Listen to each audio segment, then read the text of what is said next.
દર્શક મિત્રો, હું છું પરમાર અનિશા. તમે જોઈ રહ્યા છો લોક સામના ન્યૂઝ. તો જોઈએ આજના સમાચાર બાબરાથી અમારા રિપોર્ટર ભાવિન સાકરિયા સાથે. બાબરા તાલુકાના ખેડૂતો માટે આનંદના સમાચાર રૂપે તળાવ રેસ્ટોરેશન કાર્યનું ખાતમુહૂર્ત સ્થાનિક ધારાસભ્ય જનકભાઈ તળાવિયાના હસ્તે વિધિવત રીતે કરવામાં આવ્યું હતું.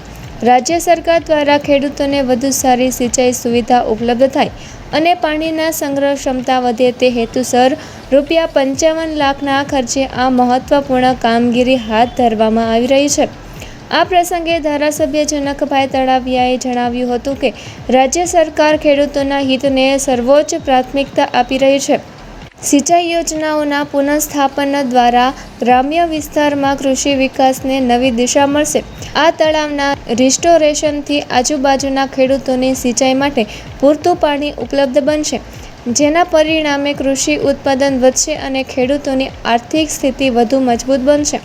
તેમણે વધુમાં ઉમેર્યું હતું કે પાણી સંચય અને પાણીના સદુપયોગ માટે રાજ્ય સરકાર સતત પ્રયત્નશીલ છે. ગામડા સુધી વિકાસના કાર્યો પહોંચે અને ખેડૂતોને ખેતીમાં સરળતા રહે તે માટે વિવિધ યોજનાઓ અમલમાં મૂકવામાં આવી રહી છે. આ તળાવનું રિસ્ટોરેશન પૂર્ણ થયા બાદ વિસ્તારમાં પાણી સંગ્રહ ક્ષમતામાં વધારો થશે તેમજ ભૂગર્ભ જળસ્તર વધારવામાં પણ મદદ મળશે.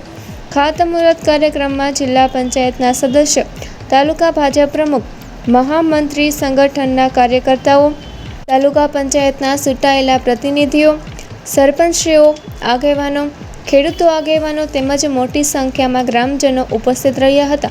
સમગ્ર કાર્યક્રમ ઉત્સાહભેર અને વિકાસમુખી વાતાવરણમાં યોજાયો હતો.